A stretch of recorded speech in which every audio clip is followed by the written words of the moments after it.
औज़ुबिल्लाहि मिनश्शैतानिर्रजीम। बिस्मिल्लाहिर्रहमानिर्रहीम। वो सदर महाराष्ट्र मजलिस इत्तेहादुल मुस्लिमीन, मोअज़्ज़िज़ हाज़रीन इकराम, मेरी इज़्ज़तदार माँ और बहनों, मेरे गयूर नौजवान साथियों, शयनशीन पर तशरीफ़ फरमा मोहतरम जनाब फैयाज़ साहब, सदर मुंबई मजलिस इत्तेहादुल मुस्लिमीन, साबिक़ा रुकन असम्बली व कौमी तर्जुमान मजलिस इत्तेहादुल मुस्लिमीन जनाब वारिस पठान साहब, जनरल सेक्रेटरी महाराष्ट्र मजलिस इत्तेहादुल मुस्लिमीन मोहतरम सैयद मोइन साहब, मुमरा के मजलिस इत्तेहादुल मुस्लिमीन के सदर कादा पठान साहब, भिवंडी के वर्किंग प्रेसिडेंट मजलिस इत्तेहादुल मुस्लिमीन शादाब उस्मानी साहब, अमोल कामले साहब, जैद शेख साहब, रबीश मोमिन साहब, अफसर मोमिन साहब, अब्दुल हसीब जामई साहब, मोहम्मद अहमद सज्जू साहब, फैज़ खां साहब, नूरुल ऐन साहब, शहीन शाह शेख साहब, एडवोकेट साकिब अंसारी साहब। और मैं अपनी आज की इस तकरीर को अल्लाह के फजल व करम से मैं जो कुछ बयान करूँगा, मैं इसको मेरे भाई और भिवंडी के जो सौदर हैं खालिद गुड्डू साहब के नज़र पेश करता हूँ, जो आज जेल की सलाखों में हुकूमत के जुल्म का शिकार हैं। और हम अपनी जानिब से महाराष्ट्र की हुकूमत से इस बात का मुतालबा करते हैं, डिमांड करते हैं कि खालिद गुड्डू साहब को जल्द से जल्द रिहा करवाया जाए। 2 साल से खालिद गुड्डू को जेल में रखना ये इंसाफ की तौहीन है। हुकूमत का काम ये है कि किसी को जेल में ना रखे, बल्कि उनको जेल के बाहर लाए। अगर उन पर कोई मुकदमात हैं तो आप चलाइए ज़रूर, मगर मेरा मानना यह है कि खालिद गुड्डू को निशाना बनाकर उनकी बढ़ती हुई मकबूलियत को रोकने के लिए इस तरह की साजिश और मंसूबा रचा गया। मैं खालिद गुड्डू की इस को जो जेल में रखा गया, उन पर जो मुकदमे आयद किए गए, मेरा मानना यह है कि तमाम के तमाम मुकदमात में कानूनी तौर पर कोई उसमें दम नहीं है, क्योंकि हुकूमत नहीं चाहती कि खालिद गुड्डू बाहर आए, इसीलिए उनको जेल में रखा जा रहा है। मगर मुझे यकीन है कि इंशाअल्लाह ताला अल्लाह सुब्हाना व ताला के पास देर है अंधेर नहीं है। जल्द से जल्द अल्लाह अपने फजल व करम से खालिद गुड्डू साहब को रिहा करवाएगा। मैं महाराष्ट्र की हुकूमत से भी ये कहना चाहूँगा, यहाँ के मुख्यमंत्री से ख़ास तौर से कहना चाहूँगा कि जिस तरह से दिल्ली की हुकूमत शिवसेना के एमएलएस के ऊपर ईडी का रेड कर रही है, और जिस तरीके से शिवसेना और ख़ास तौर से महाराष्ट्र के मुख्यमंत्री बड़े बेचैन नज़र आ रहे हैं कि कहीं मेरे किसी प्यारे को जेल में ना डाल दिया जाए, तो मैं महाराष्ट्र के मुख्यमंत्री से कह रहा हूं कि अगर आपको अपने पार्टी के लोगों की फिक्र है कि कहीं मोदी की हुकूमत उनको जेल में ना डाल दे, तो फिर आपको ये सोचना पड़ेगा कि आपने कैसे अपनी हुकूमत में खालिद गुड्डू को जेल में डाला। याद रखिए, अगर खालिद गुड्डू जेल को जा रहा है हुकूमत के जबर और जुल्म का शिकार होकर, तो कहीं दिल्ली की हुकूमत भी अपनी ताकत का बेजा इस्तेमाल ना करे और आपके ही करीबी लोगों को जेल में ना डाल दे। अगर आज आप फिक्रमंद हैं, तकलीफ में हैं, तो मैं महाराष्ट्र के मुख्यमंत्री से पूछना चाह रहा हूं, खालिद गुड्डू के घर वालों पर क्या गुजर रही होगी? उनके घर में उनके भाइयों पर, उनके अफराद खानदान पर, उनके दोस्तों पर क्या गुजर रही होगी?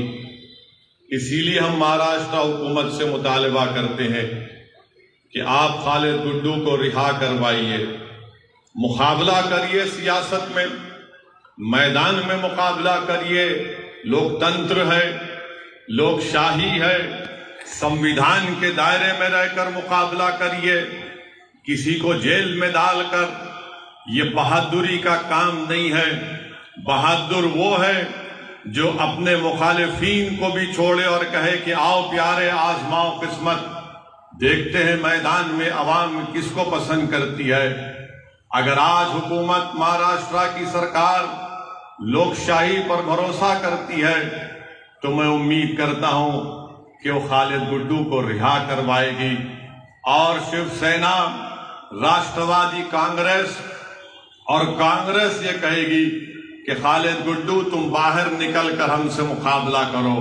हम भी यही चाहते हैं कि कोई भी जेल में ना जाए।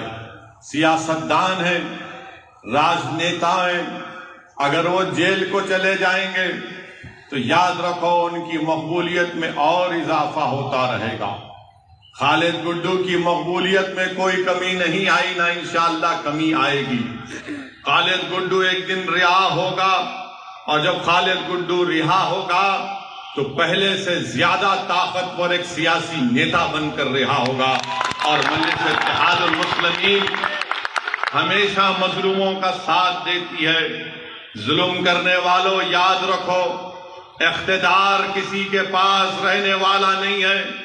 आज तुम इख्तिदार के नशे में चूर होकर मजलूमों को जेल में डाल रहे हो, मगर इंसानियत की तारीख गवाह है कि जिस हुक्मरान ने अपनी ताकत के बलबे पर अगर वो ये समझ रहा है कि किसी को मैं जेल में डाल सकता हूं, कुदरत का काम यही होता है कि जो हुक्मरान जुल्म करता है अल्लाह उसी हुक्मरान को एक दिन जेल में डालता है और मजलूम को तख्त ताज पर बिठा देता है, और वही काम होगा इंशाअल्लाह ताला। मगर मेरे अजीज दोस्तों और बुजुर्गों, खालिद गुड्डू से दुश्मनी इसलिए क्योंकि खालिद गुड्डू पावर के खिलाफ है। कौन सा पावर? एक तो राष्ट्रवादी के जुल्म के खिलाफ और दूसरा टॉरेंट पावर के खिलाफ खालिद गुड्डू ने आवाज उठाई थी। तो दोनों को यह पसंद नहीं आया कि यह कौन दीवाना खड़ा हो गया जो हमारे इख्तिदार की बुनियादों को हिला के रख दे रहा है। तो टॉरेंट पावर और राष्ट्रवादी दोनों मिलकर खालिद गुड्डू के खिलाफ झूठे मुकदमे आयद करके हजरत पुलिस को भी इस्तेमाल कर लिए और खालिद गुड्डू पर इल्जाम लगाकर उनको जेल को भिजा दिया। मुझे इस बात की कोई फिक्र नहीं है। मुझे इस बात को खुलकर कहना पड़ेगा कि अगर कोई भी ओहदेदार गवर्नमेंट का, उसको रूल ऑफ लॉ को फॉलो करना है, उसको कानून को, संविधान पर अमल करना है। अगर आज आप संविधान को नजरअंदाज करके, रूल ऑफ लॉ को नजरअंदाज करके, जिसको उर्दू में कहती है कि कानून की बालादस्ती को अगर आप नजरअंदाज कर रहे हैं, आज आप मौज मना लो। कल ये लोग जब इख्तिदार पर सत्ता में नहीं रहेंगे तो फिर कौन आएगा आपको बचाने के लिए? इसीलिए हम अपील कर रहे हैं कि महाराष्ट्र की सरकार जो महाराष्ट्र की जेलों में जो लोग मजलूम हैं उन सबको रिहा करे। मैं खालिद गुड्डू की बात नहीं कर रहा हूं। जो कोई भी महाराष्ट्र की जेल में जुल्म का शिकार है उनको छोड़ा जाए, चाहे वो खालिद गुड्डू हो या नवाब मलिक हो, उनको भी छोड़ना चाहिए। नवाब मलिक की बात नहीं करेंगे, मुल्क का माहौल इस तरह से बना दिया गया कि बीजेपी, राष्ट्रवादी कांग्रेस, शिवसेना,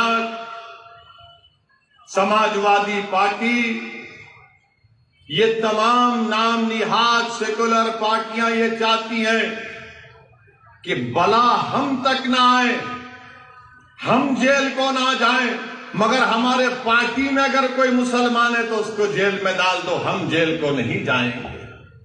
ये सच्चाई है, मैं बता रहा हूं आपको, मैं इल्जाम नहीं लगा रहा हूं, दलाइल और दलील दे रहा हूं। जब राष्ट्रवादी कांग्रेस के मुखिया जनाब शरद पवार साहिब दिल्ली जाकर दिल्ली के बादशाह नरेंद्र मोदी से मुलाकात करते हैं तो मीडिया ने रिपोर्ट किया कि शरद पवार साहिब ने देश के प्रधानमंत्री जो इस वक्त भारत के बादशाह बने बैठे हैं उनसे कहा कि संजय राउत पर कुछ मत करो, उसको जेल में मत भेजाओ, उसके खिलाफ इंक्वायरी मत करो।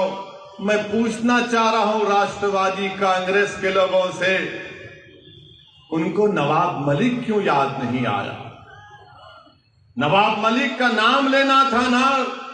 जब देश के प्रधानमंत्री से मिल रहे तो आप ही के पार्टी का नवाब मलिक है, उसके बारे में भी बोल देते कि नवाब मलिक को भेजा, जेल में डाला गया, मगर नवाब मलिक का नाम नहीं आया। किसका नाम आया? शिवसेना के संजय का नाम आया। तो क्या संजय मलिक से ज्यादा अजीज हो गया राष्ट्रवादी कांग्रेस को? यह हकीकत है, मेरी बात को याद रखो आप। मेरे इस तकरीर के बाद शुरू हो जाएंगे मीडिया के लोग जो शिवसेना की गुलामी करते हैं, तो कोई मोदी की गुलामी करते हैं, तो कोई शरद पवार की गुलामी करते हैं। मैं अवाम का नुमाइंदा हूं, मैं इनका कादिम बनकर सच्चाई को बयान कर रहा हूं। यह बात सच है कि संजय का नाम शरद पवार साहिब लिए, नवाब मलिक का नाम नहीं लिए। क्यों? नवाब मलिक क्या कमतर है संजय से? आप बताओ, क्या नवाब मलिक कमतर है संजय से? क्या नवाब मलिक और संजय बराबर नहीं है? जब बराबर है तो बोलते भी नहीं है जबान से अपनी। क्यों नहीं बोलते? मुसलमान कहां जाएगा, इसको डराओ दौड़ते हुए आएगा हमारे पास। बोलो इसको सेकुलरिज्म, ये सेकुलरिज्म का गुलाम है, ये हमारे पास दौड़ के आएगा। बोलो इसको गंगा जमुनी, वो बाजा बजा कर आएगा। एक मुशायरा कर दो तो वो दौड़ कर आएगा। मगर ये आपकी अहमियत है, जब चुनाव आएगा तो चुनाव में कहेंगे ओवैसी की बात का यकीन मत करो, मोदी को रोकना है, शिवसेना को रोकना है।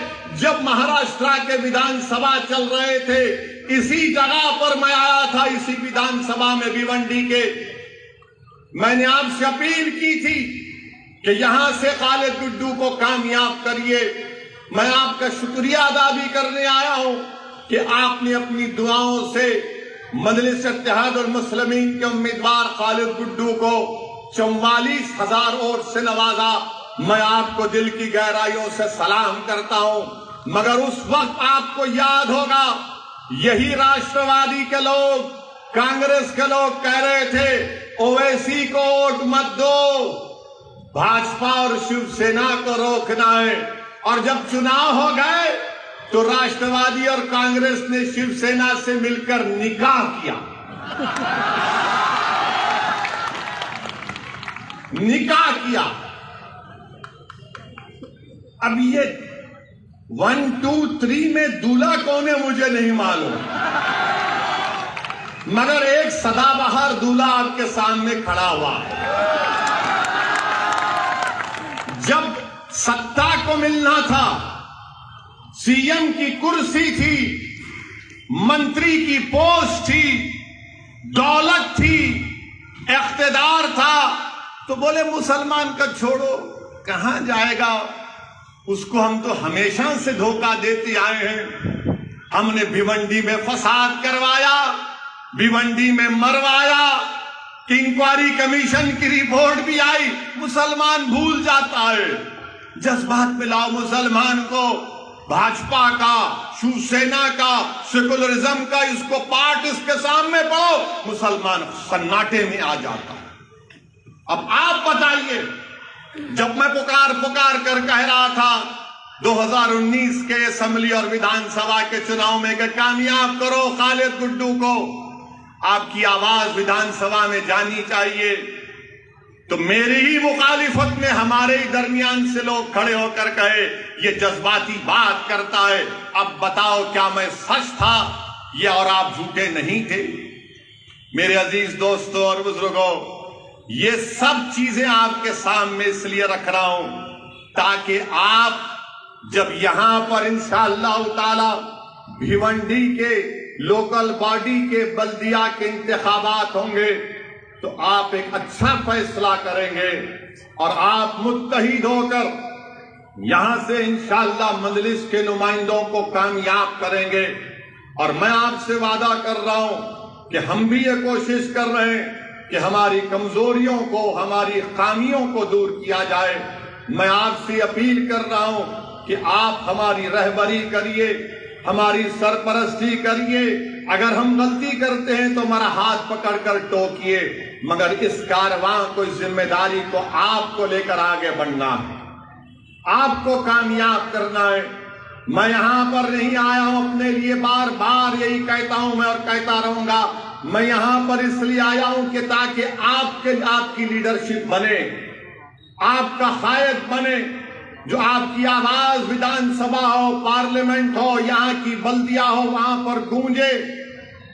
टॉरेंट पावर के जुल्म का खात्मा हो। ये बुनकरों की सरजमीन है, ये मजदूरों की सरजमीन है, और यहां पर एक बरकी कंपनी गरीबों का खून चूस रही है, और खून चूसने में मदद कर रही है शिवसेना, राष्ट्रवादी कांग्रेस और कांग्रेस।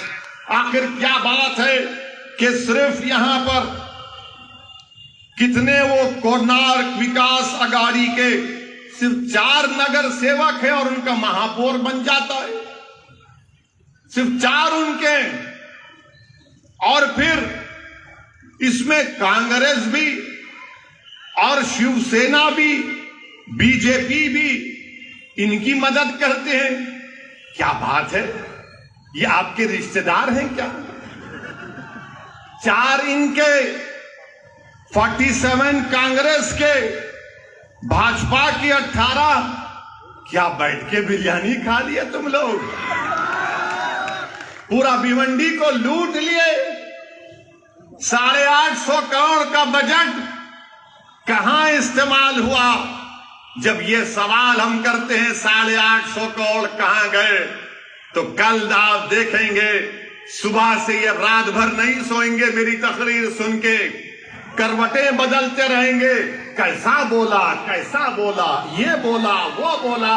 अरे बोलेंगे बाबा, तुम्हारे बाप को भी बोलेंगे, तुमको भी बोलेंगे, और जब तक अल्लाह जिंदा रखेगा बोलते रहेंगे।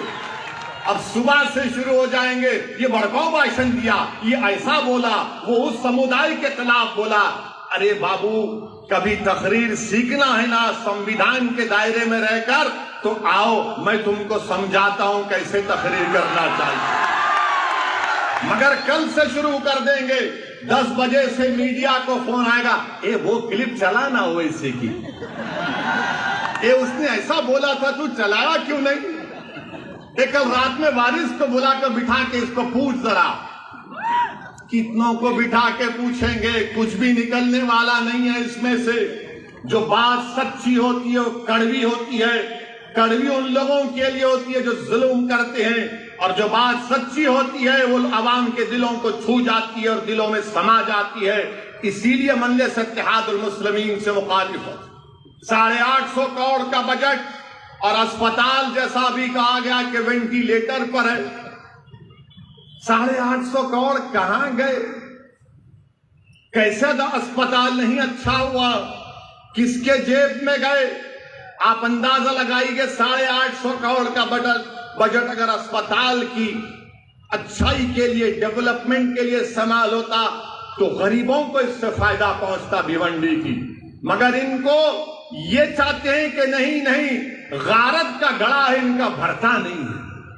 850 करोड़ मेरे को कितना, तेरे को कितना? अरे क्या ये खाजा का लंगर है, लूट के लेके जाएंगे तुम लोग? ऐसा लगता है कि पूरे डाकू एक हो गए, ये मेरा हिस्सा, ये तेरा हिस्सा, ये मेरा हिस्सा।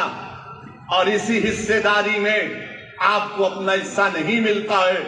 इसीलिए मैं आपसे अपील कर रहा हूं कि आने वाले बल्दिया के इंतखाबात में आप मुत्तहिद होकर मजलिस इत्तेहादुल मुस्लिमीन के उम्मीदवारों को कामयाब करिए। मेरी आपसे अपील है कि आपकी आवाज भिवंडी की बल्दिया में गूंजनी चाहिए, आपके मसाइल का हल मिलना चाहिए। और जिस तरीके से आपने अल्हम्दुलिल्लाह 44,000 वोट खालिद गुड्डू को दिए, मुझे यकीन है कि आने वाले बल्दिया के इंतखाबात में आप मुत्तहिदा तौर पर मजलिस के उम्मीदवारों को कामयाब और कामरान करेंगे। मेरे अजीज दोस्तों और बुजुर्गों, मैं आपसे अपील कर रहा था, बता रहा था कि मुल्क में जो हालात हैं वो आप सब जानते हैं, मुझसे बेहतर आप जानते हैं। आज प्रधानमंत्री, देश के वजीर आजम, दिल्ली के बादशाह अपनी हुकूमत के 8 साल के मुकम्मल होने पर बड़े बड़े बातें आज किए हैं। मैं देश के प्रधानमंत्री से इतना पूछना चाहता हूं, देश के प्रधानमंत्री आखिर ये क्या बात है कि 1 लीटर दूध और 1 डबल रोटी का लोफ पैकेट एक ही कीमत में क्यों मिल रहे हैं प्रधानमंत्री? 1 लीटर दूध और 1 डबल रोटी का पैकेट। तो बीजेपी वाले बोलेंगे क्या बोलता है ना, क्या बोल रहा है? दूध भी खरीद ले, डबल रोटी खा ले, पेट भर जाएगा। अरे आप बताइए, महंगाई, कभी इतनी महंगाई भारत में कभी नहीं हुई थी और आज 8 साल देश के प्रधानमंत्री अपनी हुकूमत के मना रहे हैं। महंगाई, इन्फ्लेशन सबसे हाईएस्ट है। बेरोजगारी नौजवानों में जो भारत में दुनिया में किसी मुल्क में नहीं है, मगर मोदी जी बोल रहे 8 साल में मैंने चांद पर जाकर मट्टी आपके कदमों में डाल दी। आपको देश के प्रधानमंत्री बोल रहे हैं कि 8 साल में बहुत बड़ा काम कर दिए। फिस्कल डेफिसिट 40 साल में सबसे ज्यादा है, रिटेल इन्फ्लेशन 20 साल में सबसे ज्यादा है, और जो महिलाओं की, खवातीन का वुमेन फोर्स है उसमें कमी आई है। 10% से कम महिलाएं काम कर रही हैं भारत में। आप बताइए इसके ऊपर क्या बोलेंगे? मेरे अजीज दोस्तों और बुजुर्गों, 8 साल का जश्न बीजेपी मना रही है, तो क्या ये बात सच नहीं है कि भारत के फॉरेन रिजर्व जो 640 बिलियन डॉलर से 595 बिलियन डॉलर्स पर आ गए? कौन जिम्मेदार है इसका? FIIs, फॉरेन इन्वेस्टमेंट इन्वेस्टर्स 22% से 19% पे आ गए इंडियन स्टॉक्स के। कौन जिम्मेदार है इसका? इखलाक को मारा गया, कौन जिम्मेदार है? पीलू खान को मारा गया, कौन जिम्मेदार है? रकबर को मारा गया, कौन जिम्मेदार है? दिल्ली का फसाद हुआ, कौन जिम्मेदार है? गाय के नाम पर पीटा गया, कौन जिम्मेदार है? गाड़ी के नाम पर मारा गया, कौन जिम्मेदार है? सर पर टोपी पहनने पर मारा गया, हाफिज जुनैद को चलती हुई ट्रेन में मारा गया, कौन जिम्मेदार है? सेंधवा में 12 घरों को तोड़ दिया गया, कौन जिम्मेदार है? मध्य प्रदेश खरगोन में 22 घरों को तोड़ दिया गया, कौन जिम्मेदार है? राजस्थान के खैरोली में फसाद हुआ, कौन जिम्मेदार है? और 8 साल का जश्न मना रहे हैं, इस पर कोई बात नहीं करेगा। अब जब आप भाजपा के लोगों से पूछेंगे, ना मोदी जी ने तो 370 निकाल दिया, तो जब 370 निकाल कर आपने कहा था कि आतंकवाद का खात्मा कर दिया, तो कल एक टिकटॉक, एक टीवी के स्टार को गोली मार दी गई, कौन जिम्मेदार है? एक गवर्नमेंट का मुलाजिम पंडित था, कश्मीरी पंडित, उसको मार दिया गया। कौन जिम्मेदार है?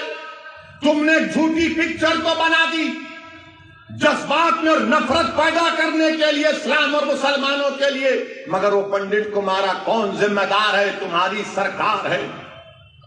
पड़ोसी पाकिस्तान से टेररिस्ट कश्मीर में घुस कर आकर गोलियां चलाते हैं, कौन जिम्मेदार है इसका? आपकी सरकार है। नौकरियां नहीं है, कौन जिम्मेदार है इसका? कौन जवाब देगा इसका? हां, मैं मानता हूं कि इन सब की जिम्मेदारी अगर किसी पर है, इन्फ्लेशन बढ़कर है, तो मुगल बादशाह अकबर जिम्मेदार है।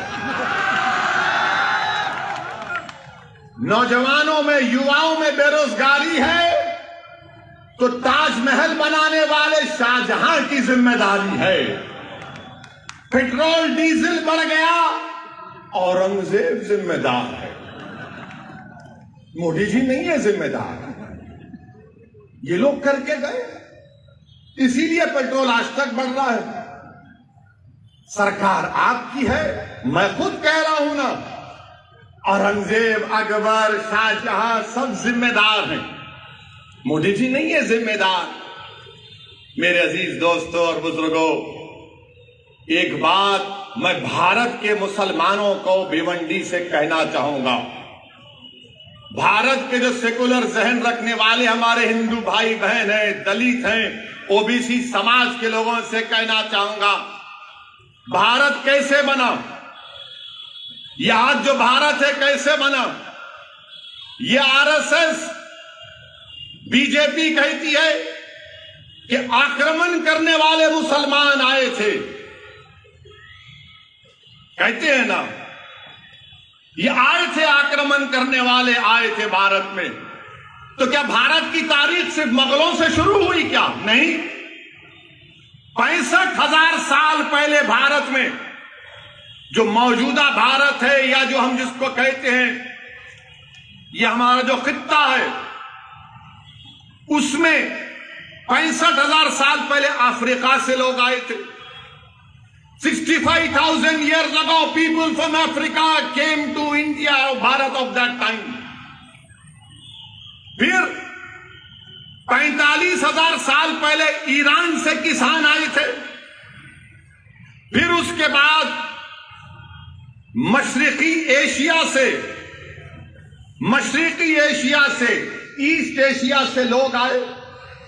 फिर उसके बाद से सेंट्रल एशिया, वस्ती एशिया से लोग आए, उनको आर्यन बोलते। तो 4 किस्म का माइग्रेशन हुआ, अफ्रीका से, ईरान से, और तीसरा हुआ मशरिकी एशिया से, जिसको स्टेप्स पैस्टोरलिस्ट कहते हैं। अब चौथा वस्ती एशिया से, जिनको आर्यन कहते हैं। ये 4 आए तो भारत बना। अब भारत किसका है मालूम आपको? मेरा भी नहीं है भारत, ना उद्धव ठाकरे का भी है, ना ओवैसी का है, ना मोदी का है, ना शाह का है। भारत अगर किसी का है तो द्रविडियन का है, आदिवासियों का है। द्रविडियन और आदिवासियों का है। मीडिया वालों, तुमको मसाला दे रहा हूं, मगर याद रखो, अगर तुम चलाओगे तो फंस जाओगे। चलाओ, मेरे को कोई बात नहीं है, क्योंकि दूल्हे का नाम लेकर ही तो नाम चलता है। चलाओ। तो 4 लोग आए थे, माइग्रेशन हुआ। ये मुसद्दिका आपसे कह रहा हूं, मगर बीजेपी आरएसएस का मुगल आए, मुगल आए, मुगल आए, मुगल आए। अभी अफ्रीका से भी तो आए थे, ईरान से भी आए थे, सेंट्रल एशिया से भी आए थे, ईस्ट एशिया से भी आए थे। ये सब मिले तो भारत बना। मगर आदिवासी यहां का है, द्रविडियन यहां का है। ये आर्यंस आए थे 4000 साल पहले। अच्छा, हैरत की बात यह है कि जब मैं ज्ञानवापी मस्जिद के बारे में कहा कि बाबरी मस्जिद की तरह इसको छीनने की कोशिश की जा रही है, तो सोशल मीडिया पर संघ परिवार के लोगों ने कह दिया ओवैसी तो इसके पूर्वज ब्राह्मण थे। मेरे बाबा का नाम सुल्तान सलाहुद्दीन ओवैसी, दादा का नाम अब्दुल वाहिद ओवैसी, दादा के बाबा का नाम इस्माइल ओवैसी, और भी जा सकता हूं। नहीं, ये ब्राह्मण थे। अच्छा, अब इसका जवाब यहीं पर देता हूं भिवंडी में, सुनो आप। मुंह नहीं लगना मेरे, तुम याद रखो, मैं उन पागलों की तरह नहीं हूं, थम्स अप नहीं हूं, दलाइल देकर बात करता हूं। सुनो, मेरा ताल्लुक किससे? मेरा ताल्लुक बाबा आदम से। हम तमाम का ताल्लुक, हमारे अब्बा कौन है? अब्बा कौन है? हमारे अब्बा कौन है? बाबा, हमारे अब्बा आदम है। और जब अल्लाह ने हजरत आदम को हमारी अम्मा के साथ दुनिया में भिजाया तो अब्बा ने कहा कदम रखा मालूम? भारत में। तो ये मेरी बाप की जमीन हुई। अब बाप की जमीन से औलाद का कोई हक छीन सकता? छीन सकता? अब्बा अल्लाह भिजाया तो बोले भारत में आ गए, ये कदम यहीं रखा, अब्बा की जमीन है। अबे तू मेरे को कहां मिला रहा जाके? मेरा ताल्लुक अब्बा आदम से है प्यारे। मगर जब तुमने ब्राह्मण कहा तो क्या यह बात सच नहीं है कि बाल गंगाधर तिलक जो भारत की आजादी में बहुत बड़ा अदा किए, मुजाहिद आजादी है, क्या उन्होंने नहीं कहा था कि आर्यन लोग आर्कटिक से आए थे? आर्कटिक, उन्होंने कहा था यह बात। अब बताओ इस पे क्या बोलेंगे? क्या बोलेंगे तुम बताओ इसको? इसलिए कह रहा हूं कि भारत में अगर कोई इंडियन माने ओरिजिनल है, वो आदिवासी है, द्रविडियन है, बाकी के सब लोग आए। और ये प्रूव हो चुका है कि आबादी का 65% हिस्सा, ये 4 जो माइग्रेशन हुए आप करा के देख लो। मगर बीजेपी संघ क्या बोलेगी, शिवसेना भी, ए सब मुगल आए, मुगल आए। हाँ ठीक है, मुगल आए तो पेट्रोल बढ़ गया, मुगल आए तो डीजल बढ़ गया, मुगल की वजह से बेरोजगारी बढ़ गई, मुगलों की वजह से इन्फ्लेशन है, मुगलों की वजह से स्टॉक एक्सचेंज में हमारे FIS 22 से 19% हो गए, मुगलों की वजह से रोटी महंगी हो गई, मुगलों की वजह से दूध महंगा हो गया। अरे सब हम ही जिम्मेदार है, तुम तो दूध के दूल्हे हो। देश का प्रधानमंत्री मुसलमान है, आप नहीं है ना। महाराष्ट्र का मुख्यमंत्री आप नहीं है, कोई और है। हर चीज को मुगलों से जोड़ दो। अरे मुसलमानों का मुगलों से कोई ताल्लुक नहीं है, हमारा ताल्लुक मुगलों से नहीं है, वो बादशाह थे। बादशाहों का ताल्लुक दीन से नहीं होता, जो खलीफा होता है उसका ताल्लुक दीन से होता। ये बादशाह थे, इनका क्या प्रॉब्लम था? हमारा इख्तिदार बाकी रहे। वो बादशाह थे, अब नहीं मंदिर तोड़े। तो फिर इसका भी जवाब सुन लो। ये जो अशोका का पोता था, पुष्यमित्रा सिंघा कौन थे? अशोका के पोतरे को किसने मारा? और यही शख्स ने 40,000 बुद्धिस्ट इबादतगाहों को निस्तो नाबूद कर दिया। चलो बोलो इस पे झूठ है क्या? बोलो इस पे झूठ है क्या? कौन था पुष्यमित्रा सिंघा? बताओ। नहीं बोलेंगे।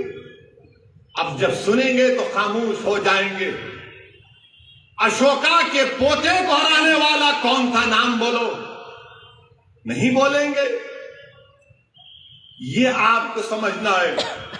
अब बात करे कि बोलेंगे इन्हों करे। अच्छा फिर क्या जेन्स का इख्तिदार नहीं था भारत में? क्या शैवाइट्स और विष्णुवाइट्स में तसादुम नहीं हुआ? क्या तारीख तोड़ मोड़ के पेश कर रहे हो? अरे उन जाहिलों के सामने अपनी जहालत दिखाना असद नजरुद्दीन ओवैसी के सामने जहालत मत दिखाओ, तुमको आईना दिखा दूंगा मैं, याद रखो।